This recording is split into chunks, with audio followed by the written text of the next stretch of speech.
Alright, YouTube, welcome back. Boone Headshot here, and today I am bringing you a plus 15 Priory. This one we will be going through a little bit in depth. There will be some actual communication from a couple of my key running friends, both Cudle and Disco, will be on the mic for some of this. Just so you can hear how we kind of talk to each other on some of the more important parts. But this poll 1, you just saw the Paladin go down.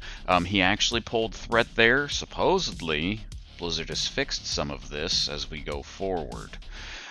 But this poll 1, you saw us focus the Knight. You want that Knight to go down first. He has an AoE that can line up with the mini-boss's AoE and kill your party. Aside from that, this is just big cooldown rotation and management. Vanish when the health is lower, reapply your improved bleeds. Save blind for defend and try to stop as many of those defends as you can.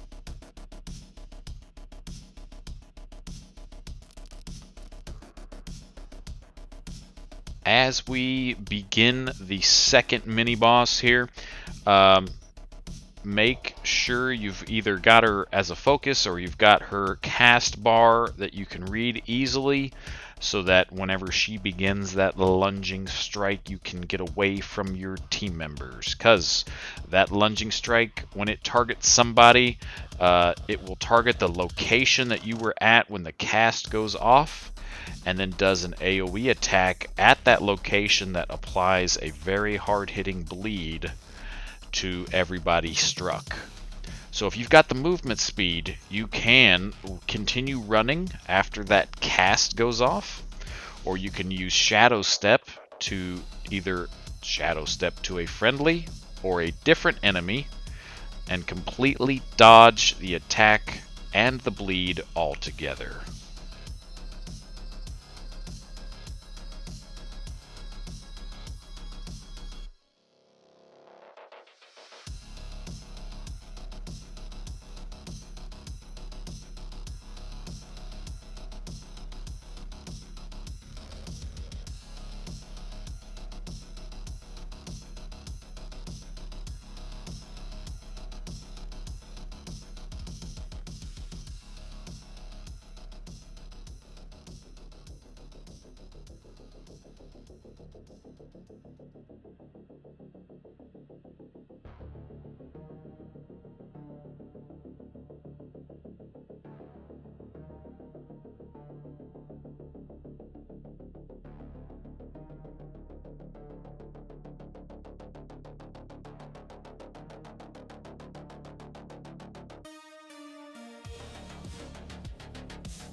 Does she have tricks? I mean, yeah, but like, I still don't understand. No, how I'm you saying use like the just in crit. general. I'm not tricksting the paladin. Or are you? Might be. It'd be very rogue of me, but no, I'm not.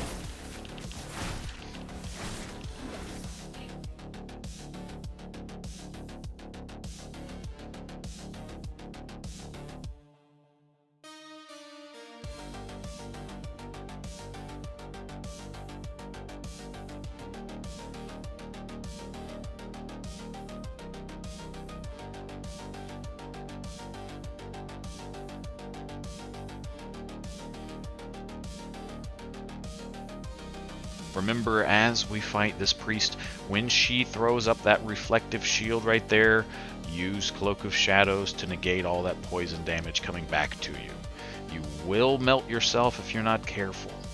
When she throws it up again, which she does as she gets lower health, start prioritizing the adds that are still alive, and let the splash damage from those smaller adds cleave down that shield slowly so that the healer can keep up. Remember, you want her dying last here, as you see me start to switch to these adds. Make sure she dies last so that you can intercept the last mini-boss with a group that we leave alive at the beginning of this little courtyard. You want the timing to be right here so that you can get everything down quickly and move on to the next problem.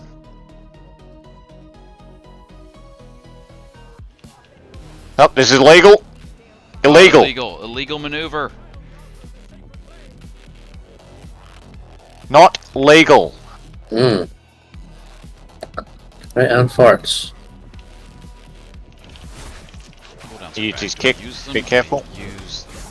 I missed mine, so I I'm suck. holding. You wouldn't? Oh no, he got it. No cooldowns. Use them. I was holding my kick first in the blast, but he got it. Oh yeah, yeah. That better than me.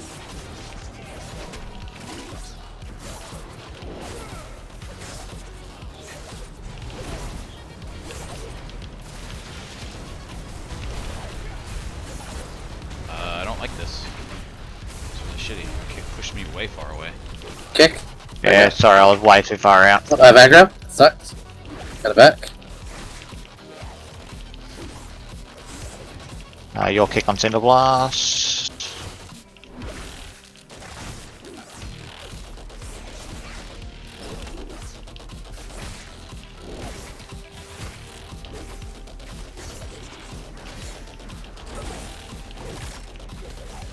He's my Holding sweating for right the there. boss.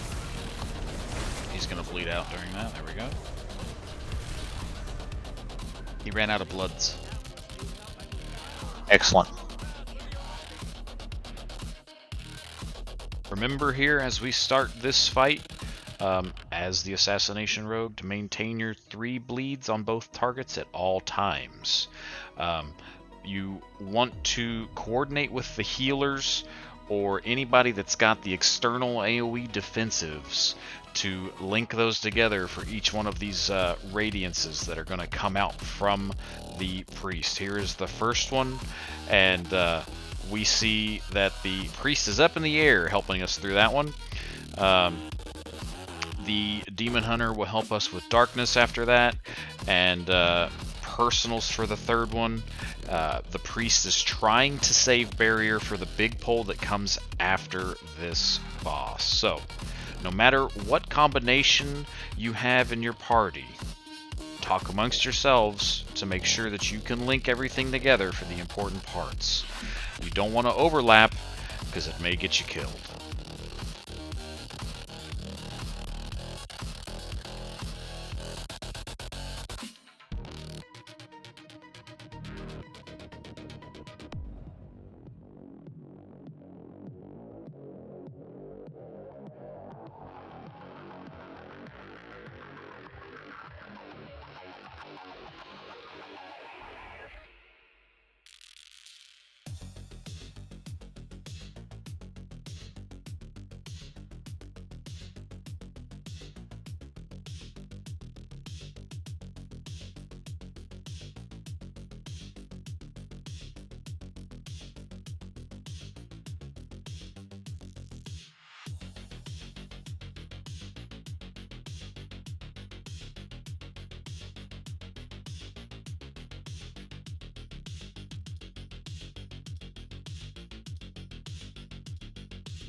All right, so as this boss goes down, we are moving into some of the hardest pulls for the dungeon. The paladins have unavoidable damage that's going to come out from Sacred Toll. Make sure you're throwing Cloak of Shadows as you get into the meat of your cooldown windows. Be able to stay on target through their consecration, mitigate as much damage as you can. Interrupt as many casts as you can, because at this level, when those casts go off, they will half health you, and the unavoidable Sacred Tolls will finish the deal if the healer is slow to get you back to full health.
Oh, it's hot.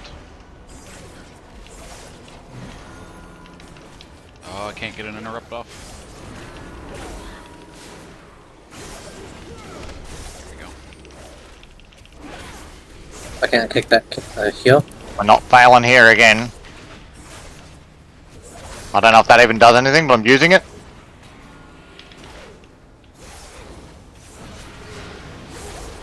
Health pots, you got one? Haven't got one. I'm helping Used to it heal. already, yeah.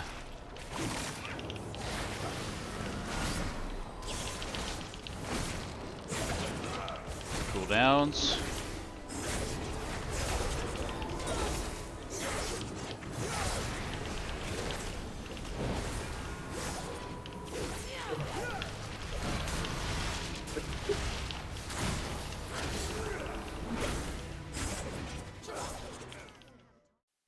Alright, so that poll is not easy, the one after the big ads. We're going to look at that again a little slowed down. I'm going to talk about it, and we're going to go through what maybe I could have done better.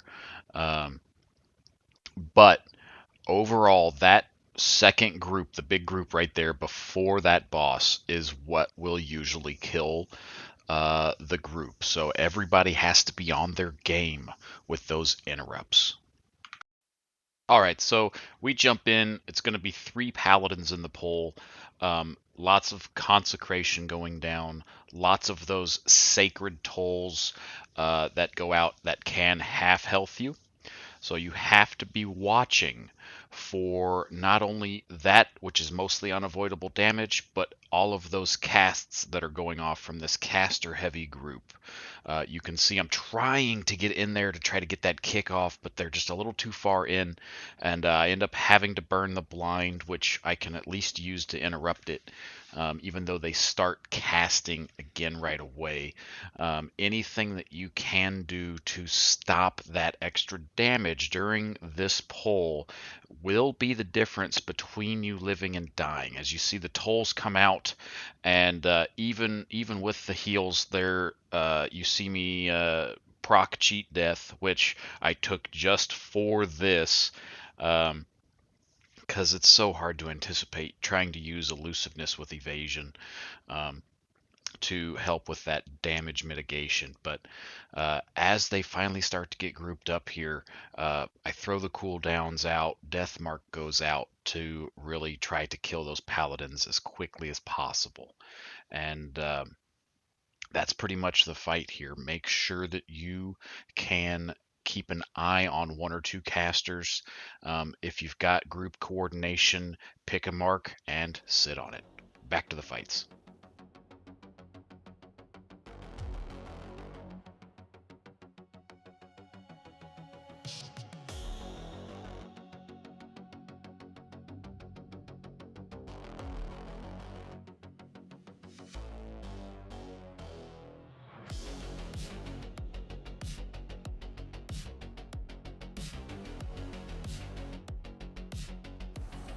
I'll do the next one.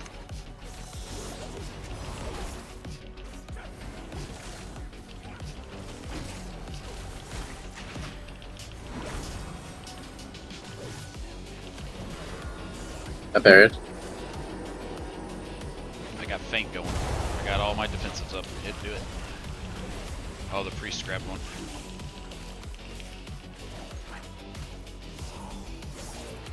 Back them. Okay, so what you saw there was the paladin using his bubble to absorb the big 5 soak pyre.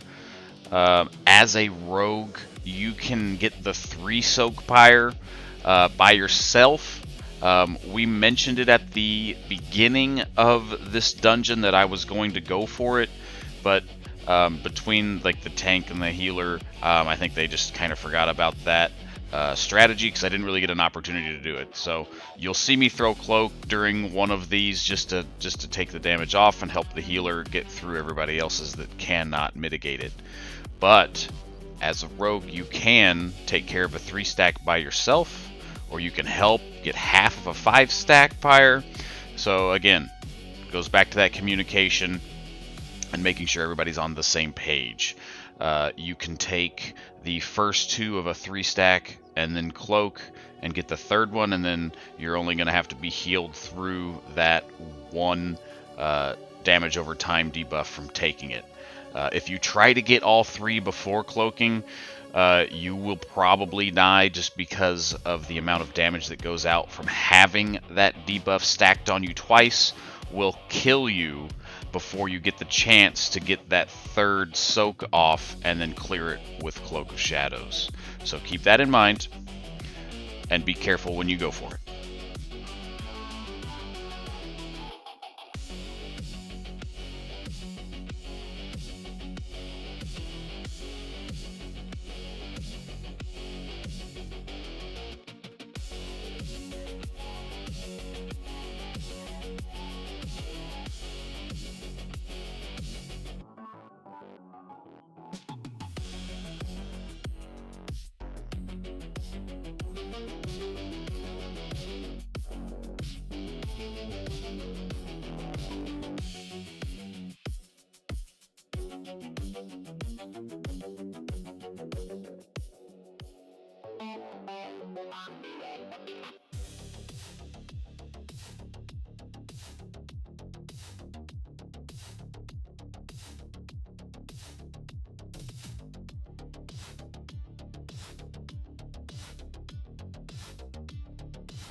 All right. As we move into this final chamber, we are dealing with some new enemies.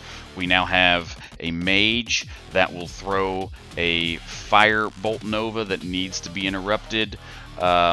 It's like a sacred toll, but you can at least stop it from going out. As well as the light spawns. You see me have to burn Cloak of Shadows there pretty early into this first encounter. And I get pretty unlucky here. I think I'm going to get the laser channel a couple more times where I don't really have anything to stop that damage. Remember, I talented for cheat death on this run, so I cannot benefit from using evasion against the direct magic effect that it causes. So you're going to see some help come from the teammates here soon to keep me alive. So can't thank them enough.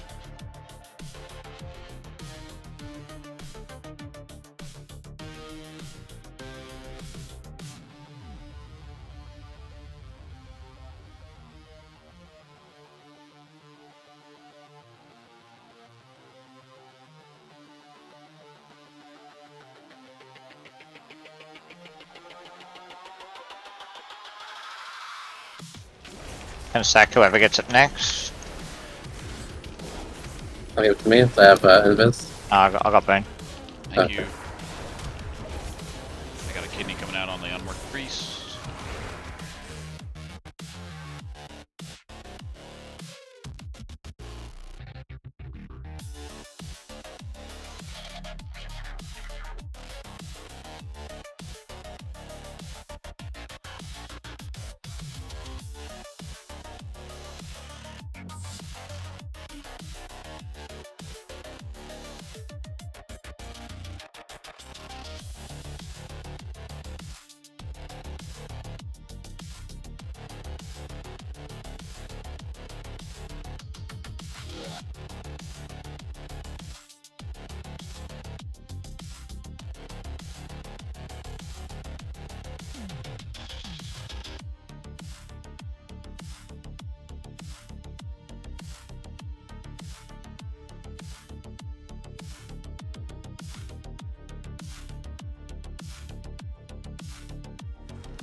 I'll heal. Health potion. Healing. One mage left. I'll save my cooldown for the mini boss.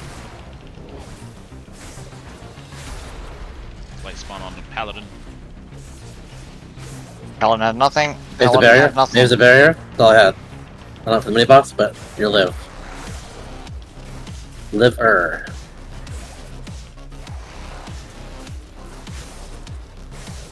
Oh, me again? It's on me too. We'll see him to 20%. Enough mana to heal. Okay. There's one. They're dying. It's okay. Nice. I still think One foot the back. footmen are gonna die too, do damage too. So Our mage reminded us all of the fact that those footmen, when they die, they will explode and do some damage. Something to remember as you take on those last groups there on both sides of the stairs leading up to the final boss, that if they all start to die at the same time, to run Cloak of Shadows to keep yourself alive. It is something that can easily be overlooked or forgotten about, because this is the only room where that happens.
Alright, so I'm going to spend a good amount of time talking about how to get through Phase 2, which will happen at 50% of her health. It is important to understand how to get through that phase so that you don't wipe and kill the key. She gains a massive shield that you have to break in order to stop her channel, which summons adds. If you are fast enough, you can interrupt that cast before a second group gets spawned that you will have to deal with.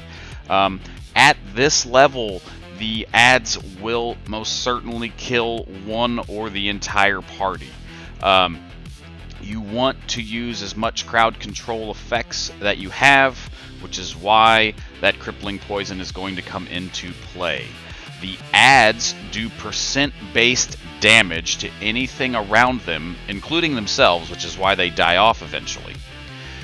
What you can do as an assassination rogue, especially running the bleed build, is you can abuse Cloak of Shadows and your Vanish.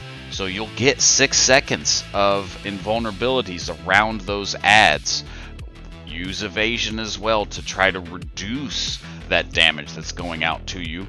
And you can get several bleeds off with indiscriminate carnage, and you can get everything super slowed down with Shiv, and they will, 1, not move fast to get near anybody else, and 2, die super fast, very suddenly, with sudden demise.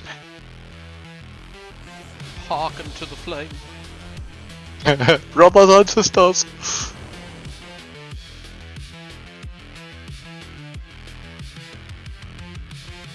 Alright, so here come those adds. Be ready with your Vanish, be ready with your Cloak.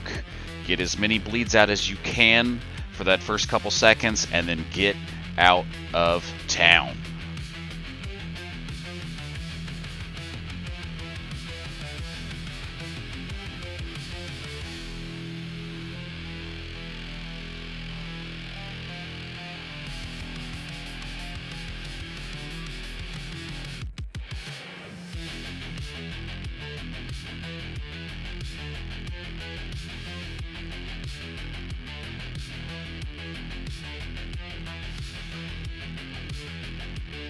After those adds, we're back to Phase 1 mechanics. It is pretty much smooth sailing from here on out to the end. I hope that you learned something. I hope I was able to show you something that you didn't quite think of to get through this and make it easier on you. Come check the streams in the morning, and I will catch you on the next one. Thanks again, guys. Don't let me catch you, Disco. Don't let me catch you. Okay. I'm back out of energy. It's a good fight. Good.